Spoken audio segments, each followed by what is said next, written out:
खाना पीना सो जाना सब काम है पशु समाना, तो क्यों देह मनुष्य की धारी, कुछ जतन करो हितकारी। मैं आपके सामने कुछ और हूँ, घर पे कुछ और हूँ, दूसरे दोस्तों के साथ कुछ और हूँ।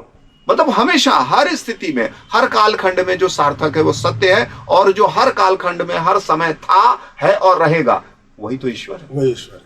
तो उसने कहा गुरुजी सदा सत्य बोलना चाहिए। ये कह देने मात्र से अगर पाठ याद हुआ तो ये एक प्रकार से शिक्षा का अपमान है।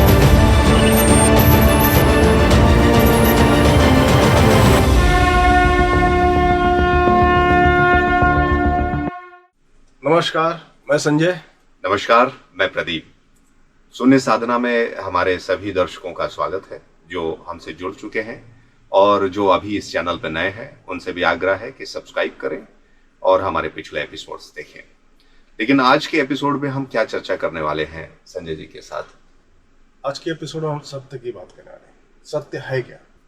तो आज के एपिसोड में हम बात कर रहे हैं सत्य की। दर्शकों को हम बता दें कि सत्य साधना से कैसे जुड़ा हुआ है।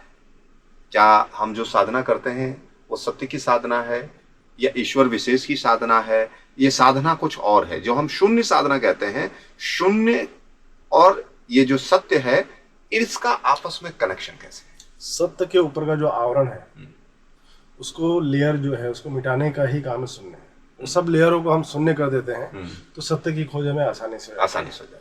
और जब तक ये लेयर ऊपर रहेंगे तब तक हमें अंदर का पता नहीं चलेगा। जैसे कि हम कपड़ा कई दिन तक पहनते हैं धीरे धीरे, जैसे ये शरीर मिला है और काफी दिन हम जीवित हैं तो अलग अलग आवरण आ जाते हैं, मुखौटा हो जाता है। मैं आपके सामने कुछ और हूँ, घर पे कुछ और हूँ, दूसरे दोस्तों के साथ कुछ और हूँ, और जो भी सामने नया व्यक्ति मिलता है उसके साथ में कुछ और हूँ। तो ऐसे बहुत सारे आवरण आ जाते हैं। उसी तरह कपड़े में भी 10-15 दिन 20 दिन ना धोया जाए तो धीरे धीरे देखिए मोटा होने लगता है और कपड़ा अपना अस्तित्व खो बैठता है। राइट। तो उसे स्नान मतलब नहलाया जाता है, धुलाया जाता है, उसे जब अच्छे से धो के सुखा दिया जाता है तो वो वापस अपने वास्तविक रूप में आ जाता है। से जो मल है, मल निकल जाता है, आवरण निकल जाता है। तो एक प्रकार से आपने जो कहा वो ये है, ये मैं कहूँ कि शंकराचार्य परंपरा है, ज्ञान मार्गी परंपरा। ज्ञान मार्गी परंपरा में हम ऐसी बात करते हैं कि असत्य जो है, सत्य जो है बस तभी तक सत्य ही है, सब कुछ सत्य है, असत्य कुछ है नहीं। असत्य तो वो भ्रम है। जिस दिन ये असत्य हटता है सत्य अपने आप प्रकट हो जाता है। और हमें सत्य का बार बार अलग अलग लगता है। जैसे कि कहा गया कि ब्रह्म ही सत्य है, ब्रह्म हम सब में है। अब सबका शरीर का ढांचा अलग है, एक आवरण। फिर दूसरा मन सबका अलग है, सबके विचार अलग हैं, सबकी बोली अलग है, सबकी वेशभूषा अलग है। तो कितने सारे आवरण हैं। जब इस सब आवरण हट जाते हैं तभी ब्रह्म का ज्ञान होता है। ब्रह्म का ज्ञान है तो वही शून्य है।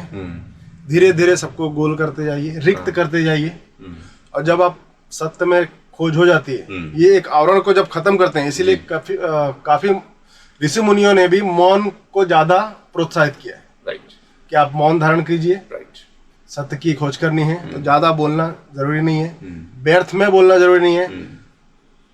और आप बताइए। मेरे पाले में गेंद डाल दी। नहीं, बिल्कुल आपने जो शुरुआत की थी अपने बात की कि सत्यम ब्रह्म जो बात कहते हैं, मैंने कहा ना शंकराचार्य परंपरा यही है, उसमें भी यही आता है कि ब्रह्म सत्यम जगत मिथ्या जीवो ब्रह्म है व नापर। ब्रह्म सत्य है, जीव मिथ्या है, और जीवो ब्रह्म है वो नापर। जीव ही पर ब्रह्म है और कोई दूसरा नहीं है। तो उन्होंने कहा ब्रह्म ही सत्य है, जगत मिथ्या। जो जगत दिख रहा है आभासी, जिसमें कहते हो कि ये मैं हूं, ये मैं प्रदीप, ये मेरा, तो ये कहते हैं ये आभासी है। तुम ब्रह्म ही हो। जिस दिन ये असत्य जिस दिन हटेगा, यानी मेरा भ्रम, मेरा अहंकार कि मैं प्रदीप, मेरा ये नाम, मेरी ये पढ़ाई, मेरी ये संपत्ति, मैंने ये किया, मैंने ये जिस दिन, हाँ, ये मेरा वेश, मेरा घर, मेरा पृथ्वी, ये सारी चीजें जैसे ही एक आवरण की तरह ये असत्य हटाएगा तो आप देखोगे क्या जीव ही ब्रह्म है। यही है। और इसलिए निर्वाण षटकम, शंकराचार्य जी का निर्वाण षटकम उनके द्वारा लिखा गया है, उसमें ये आता है। एक जगह आता है अहम निर्विकल्पम निराकार रूपम विभुत्वाच सर्वत्र सर्वेन्द्रियाणम न चाशांगतम नैव मृत्युर्न मोह चिदानंद रूपम शिवोहम शिवोहम। यानी कि मैं चिदानंद स्वरूप हूं। अहम निर्विकल्पकम निराकार रूपम, मैं निर्विकल्प हूं, निराकार रूप हूं। विभुत्वाच सर्वत्र सर्वेन्द्रियाणम, सारे इंद्रियों, सारे जितने भी विभुत्व, जितनी भी इंद्रियां, जितना भी ये सब उस विभुत्वाच उससे एकदम अलग। सर्वेन्द्रियाणम, सबसे अलग हूं, परे हूं, वो मेरा अस्तित्व ही नहीं। ठीक है ना। उसके बाद न चा सांगतम नैव मृत्यु नमो, न मृत्यु नमो हूं, तो क्या हूं? चिदानंद रूपम शिवोहम शिवोहम, मैं ही चिदानंद स्वरूप हूं। वेदांत में भी यही बात आती है। वेदांत में एक कथा आती है, सुनहरे पक्षी की कथा। एक पक्षी एक डाल पे बैठा है और वो ऊपर ऐसे झांक के देखता है तो कहता, ओह ये कितना सुनहरा, कितना सुंदर, कितना अद्भुत पक्षी बैठा है, वो मेरी तरह, काश मैं भी ऐसे ही होता, मैं भी ऐसे ही होता। और उसी पक्षी को जब सदगुरु कृपा, भक्ति या कर्म बोध से जिस दिन उस सद चेतन का ज्ञान होता है, कहता ओ ये तो मैं ही था, ये तो मैं ही हूं, मैं ही क्योंकि हूं। जीव तो सब में ही है। हाँ, तो जो जीवता जिस दिन, हम जीवता क्या कहें कि मतलब वो जड़ता जिस दिन, ये जड़ चीजों का, ये जड़ ही है, हटी। जो आवरण है, हाँ, जड़ है, जड़ हटा। क्योंकि देखो जीव हम सबको कहते हैं जी, एक स्त्री हो, पुरुष हो, बच्चा हो, कुत्ता हो, बिल्ली हो, हाँ, शेर हो, सब पेड़ जीव हो, कहलाते हैं। सब जीव कहलाते हैं। हाँ। मतलब कि सब सेम है, सब ब्रह्म है। जी। बस ये आवरण सबका अलग है। कोई बच्चे का आवरण है, किसी का पुरुष का आवरण है, किसी महिला का आवरण है, किसी पेड़ का आवरण है, किसी जानवर का आवरण है। देखिए यहाँ पर संजय जी बातों बातों में हमको एक जगह पे लेके आ गए कि कहा गया है कि 84 करोड़, आई थिंक 84 लाख योनियां हैं। 84 लाख योनियां, यानी कि इतने स्पीसीज हैं। साइंस ने बाद में गिना तो उन्होंने भी लमसम बोला है 86 या 87। तो यानी कि नहीं, वो उन्होंने ऐसा माना है, मतलब दैट इज नॉट श्योर, लेकिन उन्होंने बोला। तो ये हमारे बताए हुए, सनातन के बताए हुए नियमानुसार बड़ा नजदीक है 84 लाख। तो 84 लाख स्पीसीज हैं जिसमें कहा गया है बड़े भाग मानुष तन पाया, मतलब मनुष्य। और मनुष्य तन में यही है कि दूसरे जीवों को वो छूट है ही नहीं। बाकी एक मनुष्य को छोड़ दें तो यही विवेकशील प्राणी है, ये विचार कर सकता है, ठीक है ना, ये विचार कर सकता है, ये अपने विवेक की स्थिति में सत्य और असत्य को देख सकता है। इसलिए बुद्धि से आगे, मेधा से आगे, प्रज्ञा से कहीं आगे जाकर के विवेक होता है। और विवेक के विषय में पहले भी हम चर्चा करते हैं। नीर क्षीर विवेक हंस प्रवृत्ति, क्या कहते हैं कि नीर और क्षीर को अलग कर दे जो हंस होता है, उसे राजहंस को, वो सत्य। तो उसी प्रकार से सत्य है। कहते हैं ब्रह्म नापरा, ब्रह्म के अलावा जीवो ब्रह्म है व नापरा। कहते हैं जीवो ब्रह्म है व नापरा, यानी जीव ब्रह्म के अलावा कुछ है ही नहीं। अब जब तक उसको तुम असत्य मान के, सत्य मान करके कि यही जीव, यही मैं हूं, बैठे रहो, जन्म मानता रहेगा, जाता रहेगा कहानी। जैसे सूरज ढलता है और सूरज निकलता है, लेकिन सत्य क्या है? क्या सूरज कभी ढलता है? ना ढलता है ना निकलता है, नहीं, वो उधर ही रहता है, वो वहीं रहता है, घूमती रहती है। तो जब लगता है ढल गया। हाँ, तो अब हम रोज वही मानते हैं। सूर्यास्त बोलते भी हैं, सूर्योदय बोलते भी हैं, उसको भी देखो आवरण है, ठीक है ना। सूर्य तो है, ये सत्य है। अब जैसे आवरण आ जाता है कि अंधेरा हो गया तो हम बोल देते रात हो गई, सुबह हो गया तो बोलते दिन हो गई, ये भी एक आवरण है। इसी कारण हम बोलते कि सूर्य अस्त हो गया, सूर्य उदय हो गया, जबकि ऐसा कुछ है नहीं। घूम तो हम लोग रहे, एक बल्ब जला के हम पीछे मुंह कर लिए, बोले लाइट चली गई, समझे आप मेरी बात। फिर वापस घूम के उसकी तरफ देखे, बोले लाइट आ गई, वही बात है और कुछ। तो जब हम बात कर रहे थे कि भाई ये सत्य है और सत्य को जानना, अब शून्य साधना से सत्य कैसे करेंगे? आवरण को रिक्त करना है, शून्य करना है, एक एक आवरण को कंप्लीट करके उसे छोड़ देना है। जैसे कि अभी ये मानव शरीर मिला है जी, इसमें अटके रहोगे कि मैं पुरुष हूँ, बलवान हूँ, मैं मानव हूँ। अब उस चक्कर में कुत्ते को भी परेशान करते हैं, कभी किसको परेशान करते हैं, हम एक दूसरे को भी परेशान करने में लगे रहते हैं। जिस दिन आप, जैसे 9 ग्रह होते हैं, 9 ग्रह में देखो सबके अलग अलग एक प्रकृति है, उसमें से सिर्फ एक गुरु का एक प्रकृति है जो किसी का दुश्मन नहीं। ओके, हर किसी का होता है, ये मित्र ग्रह है, ये शत्रु ग्रह है और ये समग्रह है। देखिए साधना चैनल में हम थोड़ा सा वो एस्ट्रोलॉजी भी जान लेते हैं, क्योंकि एस्ट्रोलॉजी में भी गुरु को जीव कहा गया है। ओके, गुरु को ही जीव कहा गया है। अच्छा, हाँ, बाद में देखने के तौर पे अलग हो जाता है कि पुरुष के लिए महिला की कुंडली में पुरुष के लिए गुरु को नहीं देखा जाता है, लेकिन जीव गुरु ही है। ओके। उसमें देखा जाता है मंगल को, और पुरुष की कुंडली में शुक्र को देखा जाता है, और जबकि दोनों को जीव माना गया। और जीव गुरु ऐसा है जो सबका मित्र है या सहयोगी है, किसी भी ग्रह का शत्रु नहीं है। हर ग्रह एक ना एक दो ग्रह के शत्रु हैं। तो सत्य जिसकी हम चर्चा कर रहे थे कि जब हम शून्य की परिकल्पना में हम सत्य को देखते हैं, तो संजय सर ने बताया कि हमें आवरण हटाते जाना, जितने भी आवरण हटा के देखेंगे, तो ऐसा नहीं आवरण हटाने का मतलब कि आसे में पुरुष नहीं रह गया या आसे में महिला नहीं रह गई। शत्रु की बात हो रही ना। हाँ ना, अपने से भिन्न ना समझे। हाँ, शत्रु कब समझते हैं? वो तो एक अगले स्टेप की आपने बात की। अभी जैसे कि है हमारे स्वरूप की बात कि मैं पुरुष नहीं रहा, ये स्त्री नहीं रही, फलाना मेरा शत्रु नहीं रहा, फलाना मेरा मित्र नहीं रहा। ये आवरण हटा के क्या देखना है कि मैं ब्रह्म हूं, वो भी ब्रह्म है, वो भी एक ऊर्जा है, मैं भी एक ऊर्जा हूं, और बाकी ये जो भी कुछ है वो आभासी है, वो परिकल्पना है। मित्रता, शत्रुता, इसलिए कहा रामचरितमानस वो बात आती है, हानि, लाभ, जीवन, मरण, यश, अपयश, विधि हाथ। ये 6 चीजें विधि के हाथ में है। चाहे वो हानि हो, आप मेरे हानि और लाभ के कारण बन सकते हैं, जन्म मृत्यु, यश अपयश के कारण बन सकते हैं, लेकिन आप कारण बन सकते हैं, लेकिन आप ही मूल कारण नहीं है। वो कहीं ना कहीं ये सब विधि हाथ है। और विधि कहाँ है? विधि यानी विधाता कहाँ है? तो अहम आत्मा गुणाकेश सर्वभूताय स्थिता, कृष्ण गीता में कहते हैं वो हम ही हमारे रूप में आत्मा बन करके हमारे, तो हम ही हैं वो आत्मस्वरूप। इसलिए हमारे शंकराचार्य जी कहते हैं चिदानंद रूपम शिवोहम, शिवोहम, कि मैं ही वो ब्रह्म हूं, मैं ही वो राम हूं, मैं ही वो कृष्ण हूं, वो ईश्वर, वो साक्षात मैं ही हूं। उस तक पहुंचने की बात, तो साधना उसी तक पहुंचने की बात है, चाहे जैसे पहुंचे। तो शून्य की परिकल्पना में हमेशा हमने कहा कि किसी भी एनर्जी लेवल को जो भी चीज निकली है उसको कंप्लीट कर लेना है। अब उसमें जब आप एलिमिनेशन शुरू करते हैं, जब छांटना शुरू करते हैं कि क्या किसी काम का नहीं, क्या व्यर्थ है, तो हम किधर की ओर जाते हैं? एलिमिनेशन ऑफ रॉन्ग थिंग, जिसका कोई विशेष अर्थ नहीं है। तो जो सार्थक है, जो अर्थवान है, उसको रखना है। और सार्थक और अर्थवान कौन है? सत्य। कहा भी गया सत्य सार्थक सर्वदा।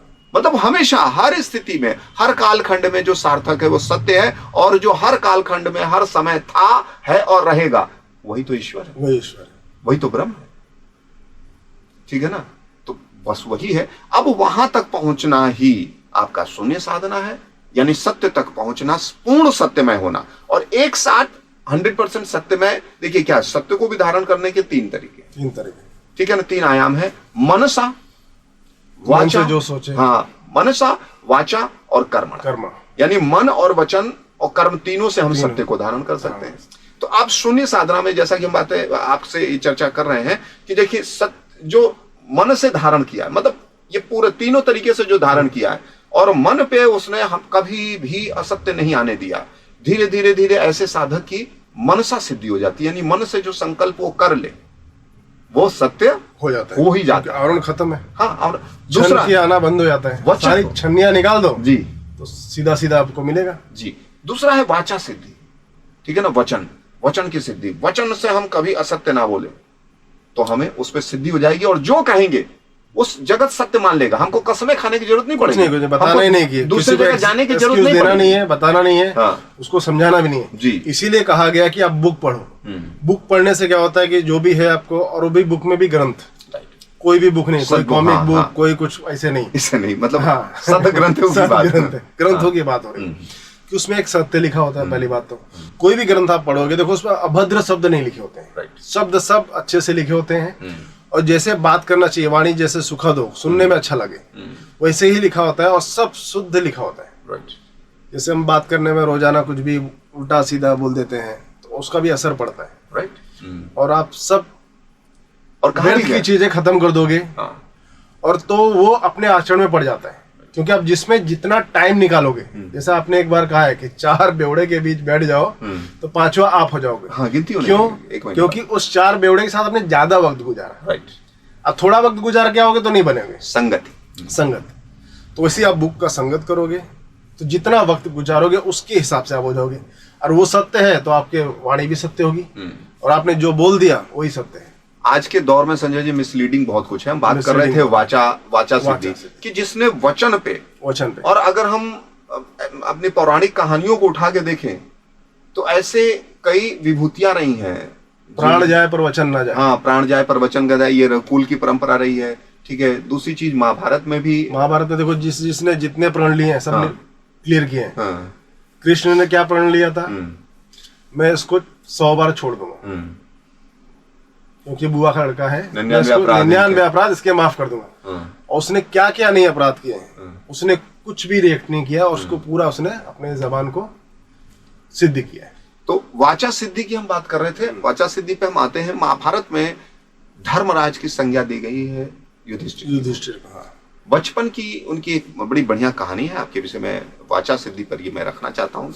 किस तरीके से साधना आपस में सत्य के रूप में, अच्छी बातों के रूप में, सब कुछ आपस में कनेक्ट कैसे है। तो प्रथम दिन पाठ पढ़ाया गुरु द्रोणाचार्य ने, सदा सत्य बोलना चाहिए, सदा सत्य बोलना चाहिए। दूसरे दिन सारे बच्चों से पूछा, बता दिया। युधिष्ठिर ने कहा मुझे अभी पाठ याद नहीं हुआ है गुरुजी। कहा ठीक है, कल याद करके आना। दूसरे दिन आज दूसरा पाठ पढ़ाया गया, अगले दिन पूछा गया, अगले दिन सारे बच्चों ने बता दिया। गुरुजी ने पूछा कि पहले दिन का पाठ बताओ। युधिष्ठिर बोला मुझे नहीं याद। सारे बच्चों से पूछा गया, सब ये तुमसे छोटे हैं, तुम बड़े अच्छे हो, तुम्हारी रिपोर्ट हमें अच्छी मिली है। युधिष्ठिर तुम ऐसा कैसे? तब हाथ निकालो आगे, दंड दिया। उसके आंखों से आंसू निकले, छोटा बच्चा था। फिर बड़े प्यार से पुचकारते हुए पूछा कि आखिर कारण क्या है? तुम सारे बच्चों में श्रेष्ठ हो, बड़े हो, तुम्हारे विषय में तुम्हारे पितामह और बाकी लोगों से रिपोर्ट मिला है भाई कि तुम बहुत अच्छे बच्चे हो, तो तुमसे कैसे पाठ याद नहीं हुआ? तो उसने कहा गुरुजी सदा सत्य बोलना चाहिए। ये कह देने मात्र से अगर पाठ याद हुआ तो ये एक प्रकार से शिक्षा का अपमान है। मेरी माता ने कहा कि गुरु जो भी सिखाएं वो तुमको, हाँ, वो तुमको आचरण में वो ठीक से धारण करना है। और गुरुजी ठीक से धारण करना है माँ ने कहा है, तो ठीक से धारण करना तो आचरण में धारण करना है ना। आपने पहले दिन कहा था सदा सत्य बोलना चाहिए, मैं सदा सत्य बोलने लगा। दूसरे दिन मैं सदा सत्य बोल रहा था, लेकिन कभी कभी मेरे मन से असत्य आ जाता था, कभी वाणी में असत्य आ जाता था। तो अभी सदा सत्य हो नहीं पा रहा है। मैं कोशिश कर रहा हूं कि मैं सदा सत्य बोलूं। हाँ, कभी सोच में आ जाता है, कभी वाणी में आ जाता है, कभी कर्म में आ जाता है। तो अभी सत्य, सदा सत्य अभी बोल नहीं पा रहा हूं गुरुजी। गुरु ने उसको अपने हृदय से लगा लिया। मेरी किसी भी शिक्षा का इतना ज्यादा प्रभाव, और उन्होंने आशीर्वाद दिया कि तुम आगे चलकर धर्मराज होगे। और महाभारत के युद्ध में भी देखिए, जब एक षड्यंत्र कहता है, कहा गया कि अश्वत्थामा मारा गया, अश्वत्थामा मारा गया, तो किसी पर भरोसा नहीं कर रहे हैं, किसी पे नहीं। किस पर भरोसा कर रहे हैं? जब भीष्म चिल्ला चिल्ला के बोलता है। हाँ, जब भीम हाँ भीम सॉरी भीम चिल्ला चिल्ला के बोलता है कि अश्वत्थामा मारा गया, अश्वत्थामा मारा गया। हाँ, लेकिन उसके बाद भी कोई भी विचलित नहीं होते हैं, और सारे लोगों के बीच में ये बात हो जाती है। वो किसके पास जा रहे हैं? ढूंढते हुए युधिष्ठिर के पास कि तुम कह दो तो मैं मान लूंगा, तो मैं मान लूंगा। और उसके बाद चूंकि उनकी ओर से षड्यंत्र की शुरुआत हुई थी, तो यहाँ उसका जवाब देते हुए, क्योंकि वो बहुत बड़े वो थे, जब तक उनके हाथ में अस्त्र शस्त्र कोई उनको मार नहीं सकता था। ये द्रोणाचार्य के साथ था, इतने कमाल कुशल। तो बस वही है ना, उन्होंने कहा गुरु भी थे, सबको तो वही सिखाए वही थे। अश्वत्थामा हंतो वा नरो या कुंजरो, ये युधिष्ठिर को बोला गया था कि तुम ये बोलना कि अश्वत्थामा हंतो, क्योंकि अश्वत्थामा नाम के एक हाथी को भीम ने मारा, और यहीं से शोर है कि अश्वत्थामा मारा गया। तो उन्होंने कहा अश्वत्थामा हंतो वा नरो या कुंजरो। अब वो नर था या कुंजर मुझे पता नहीं, इसको पता करना होगा, वा करो या नरो या कुंजरो। और कहते हैं कि उसके बाद शंख बज गया। अश्वत्थामा हंतो के बाद शिकस्त ने तेजी से शंख बजा दिया, बाकी वो सुन नहीं पाए और बस इनके कान में ये गए। खैर वो जो भी चीजें हैं, लेकिन विश्वास करने के लिए किस पर गए? जिसने जीवन भर सत्य की साधना की। वो सत्य कितना प्रभावशाली सिद्ध हुआ, उन्हीं के लिए कितना काम आया, वो आप सबको इस कहानी के माध्यम से ज्ञात है। तो अब हमको सत्य में होना है। अगर हम पहले एपिसोड से यही कह देते कि सत्य में होना है, तो लोग कहते हैं कि भैया इस चैनल को देखने लायक सत्य कैसे? लोग कहते हैं आज के दौर में हम सत्य बोले कैसे? नहीं बोल नहीं पाते, इसलिए हमारा सत्य करें कैसे? नहीं हो पाता है। इसीलिए हमारा साधना ही शून्य से स्टार्ट है, कि जितने भी आवरण कर चुके हैं क्रिएट, 1 2 10 50, इसलिए सबको अलग अलग टाइम लगेगा। जिसने बहुत सारे मुख खोटे बांध रखे हैं, तो एक एक करके खोलिए। जी। जैसे प्याज की एक एक ऊपर लेयर खोलते जाते हैं, या पत्ता गोभी का लेयर, और नीचे कुछ क्या मिलता है, कुछ मिलता है, कुछ नहीं, क्योंकि प्याज में कुछ है ही नहीं। सत्य यही सत्य मिलता है, सत्य यही कि किसी बस में नहीं, छिलका ही है, छिलका है, जीवन कुछ और नहीं है। हाँ बिल्कुल। तो इसी तरीके से एलिमिनेशन मेथड, इसे आप मान लीजिए कि मतलब ये नहीं, नेति नेति, ये नहीं, ये नहीं, ये नहीं, नहीं, ये नहीं, ये नहीं। तो एक दिन इस विधि से, इंडक्शन मेथड से आप पहुंचेंगे कि फिर सही क्या है, सत्य क्या है। ठीक है ना, क्योंकि जीवन में कहते हैं दुख आता है, जीवन में हमारे चैलेंजेस आते हैं, तो कई बार हम चिंतन प्रवृत्त होते हैं। चिंतन प्रवृत्त होते हैं तो हम चिंतन प्रवृत्त व्यक्ति एक दिन सत्य को पाता है। तो चिंतन प्रवृत्त होने के लिए हम दुख की प्रतीक्षा क्यों करें? हम वही साधना करना शुरू कर दें, शून्य की साधना करें। दुख से एक स्टोरी याद है मुझे। एक लड़का था, उसकी माँ का डेथ हो गया। अच्छा।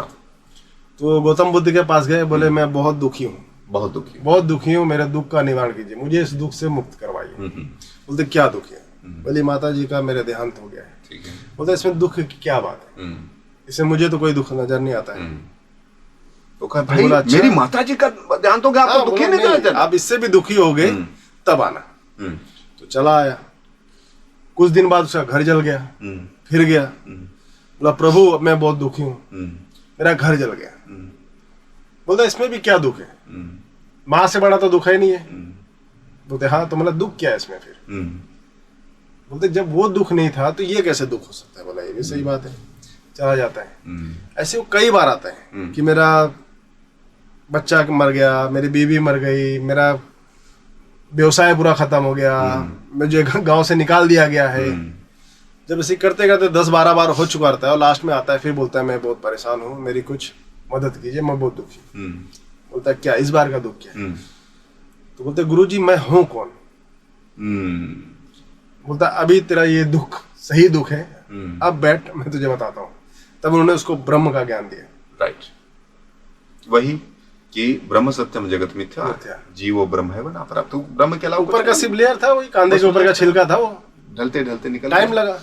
तो साधना यही है, शून्य की भी साधना यही है। मैं एक ही बार में नहीं कह देता हूँ कि एक दिन आप जो है तथागत बुद्ध हो जाएंगे, घर छोड़कर भाग जाएंगे। आप जो हैं जहाँ है जैसे हैं वही रहिए, वही आवरण बस ये हाँ आवरण, ताकि अच्छी नींद, अच्छा जीवन, अच्छी मृत्यु प्राप्त हो। मतलब हम हर चीज स्टेटस लेवल पे देखते हैं ना, तो अच्छे जीवन की जो चाह है, तो क्या अच्छे मृत्यु की चाह नहीं होनी चाहिए? अगर अच्छे जीवन बिना मृत्यु के जीवन कैसे कंप्लीट होगा? हाँ, और अच्छे जीवन की चाह में हम बहुत सारी लग्जरियस चीजें जोड़ लेते हैं, ये होना चाहिए, ये होना चाहिए, एक एक चीज बड़ी दूर तक की सोच लेते हैं। उसी तरह अच्छे मृत्यु की चाह और उसकी अभी से व्यवस्था और अच्छे मृत्यु के लिए यह है कि जीवन को हमने बड़े सटीक तरीके से, बड़े सत्यमय तरीके से जिया। इसलिए जब मृत्यु आएगी तो हमें किसी चीज पे पछतावा नहीं, हमें किसी चीज पे पछतावा नहीं होगा, रोना नहीं होगा, नहीं होगी। हाँ, डिटैचमेंट, अपने आप वैराग्य हो जाएगा, क्योंकि आप सत्य जानते रहे, उसके बाद भी बने रहे। आप जानते रहे कि लीला है, ये मेरा पुत्र है, ये मेरा फलाना, ये होते हुए भी बस मेरे इनके प्रति कर्तव्य कर्म है।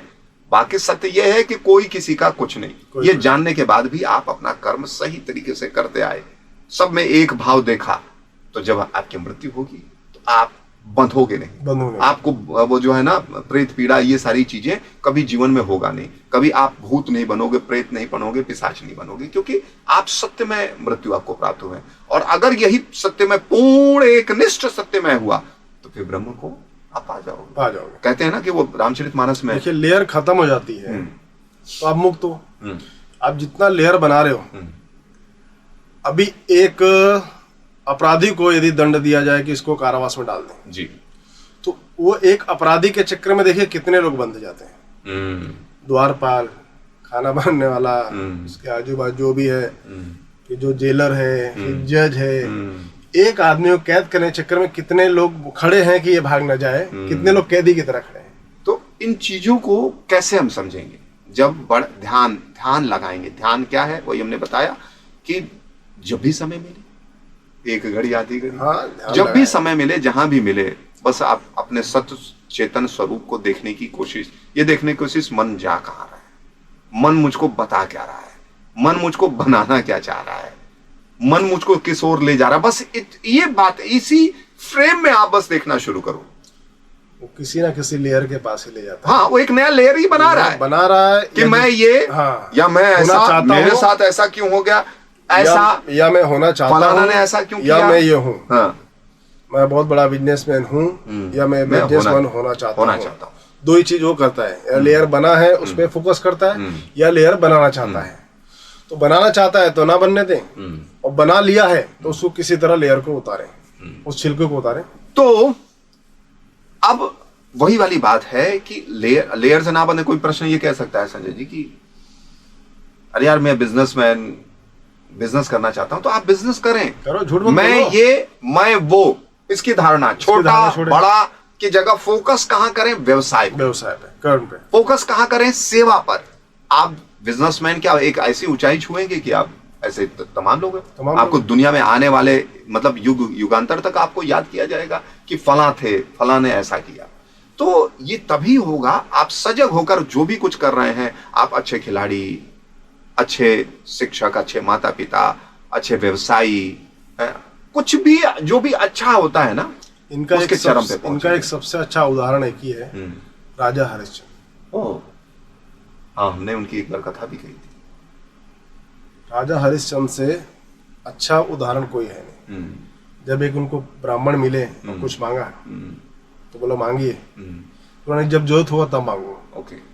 और दरबार पे आके बोले कि मुझे तुम्हारा राजपाट चाहिए, तुम निकल जाओ यहाँ से। उसी समय उतर के चले जाते। विश्वामित्र की परीक्षा, उसको परीक्षा लेने के लिए।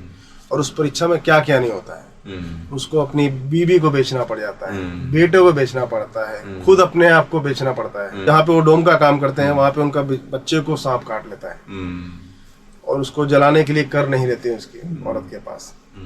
तो भी वो एक वस्त्र साड़ी पहनी थी, उसमें से भी आधा ले लेते वो। तब जाके विश्वामित्र प्रकट होते हैं, बोलते हैं बस, मतलब सत्य की इस पराकाष्ठा पे कोई नहीं पहुंच पाएगा हरिश्चंद्र, और युग युगांतर तक आप सत्यवादी हरिश्चंद्र की इस कथा को जानते हैं। तो ये बड़े उपमान हैं, ये उपमाएं बहुत बड़ी हैं, बड़ा। अब आप कहेंगे कि भैया हमको सत्यवादी हरिश्चंद्र नहीं बनना है या ऐसा नहीं, आप जो है वही रहें, किंतु सजग रहें, सत्यमय रहें, तो वो मुक्ति का आनंद, जैसे जीवन मुक्ति कहते हैं, एक कदम तो बढ़ाएं। हाँ, कहने का मतलब अचानक नहीं कि मैं राजा हरिश्चंद्र बन जाऊं। हाँ। आपको एक जैसे ऐसे आपने एक एक स्टेप करके बहुत आगे तक गए हो, वैसे ही आपको पीछे आना है, बस, और कुछ नहीं। और बड़ी अच्छी बात है कि अचानक से राजा हरिश्चंद्र नहीं बनना है। राजा हरिश्चंद्र भी एक बार में नहीं बने होंगे, न जाने कितने जन्मों की उनकी तपस्याएं रही, जैसे हम कर रहे हैं और आप कर रहे हैं। तो सजगता तो कभी ना कभी हमको धारण करनी ही पड़ेगी, अपना सत्य स्वरूप जो है कभी ना कभी पहचानना पड़ेगा। और अगर हम पहचान गए तो वास्तव में आप स्वयं सोच कर देखिएगा, विचार करके देखिएगा कि जीवन का अर्थ जिसको पता हो गया, वो व्यर्थ का ना कोई कार्य करेगा, ना सोचेगा, ना बोलेगा। मनसा वाचा कर्मणा की सिद्धि हो गई, व्यर्थ का कुछ नहीं होगा। जब व्यर्थ का नहीं होगा तो फिर आप मान के चलिए आपके जीवन में, हाँ, सब सार्थक है, कुछ दुख नहीं, कोई क्लेश नहीं, कोई चिंता नहीं, सब कुछ मिट जाएगा। तो जैसा कि अभी हम चर्चा कर रहे थे कि सत्य की साधना जब हम करते जाएंगे तो सत्य जब पराकाष्ठा पे आता है, तो ये पौराणिक कहानियों में जिन चरित्रों की बात हम कर रहे हैं, कभी सत्यवादी कर्ण, दानवीर कर्ण, सत्यवादी हरिश्चंद्र, उनकी जितने भी उपमानों की हम बात करते हैं पौराणिक या ऐतिहासिक रूप में, कभी उनमें हमारा भी नाम होगा। लेकिन कहते हैं ना कि भटके हुए को मंजिल कभी भी मिल सकती है, भटके हुए को मंजिल कभी भी मिल सकती है। अरे गुमराह तो वो हैं जो घर से निकलते ही नहीं। तो जो साधना में निकलेगा नहीं, शून्य साधना में बहेगा नहीं, पूर्णत्व की ओर जाना नहीं चाहेगा, सत्य को पाना नहीं चाहेगा, उसके न जाने और कितने जन्म पशु योनि में या पशु की तरह इस दो पाए में भी हो करके पशुवत सा व्यवहार। किसी ने कहा है कि खाना पीना सो जाना सब काम है पशु समाना, तो क्यों देह मनुष्य की धारी, कुछ जतन करो हितकारी। तो कुछ जतन करो हितकारी, यही बात ये हमारी शून्य साधना चैनल और हमारे इसकी सारी कड़ियां कहती हैं कि कुछ जतन करो हितकारी। क्यों देह मनुष्य की धारी, कुछ जतन करो हितकारी, हित करने वाले कुछ जतन, और उसी की चर्चा का नाम है शून्य साधना। बने रही हमारे साथ इस चैनल में।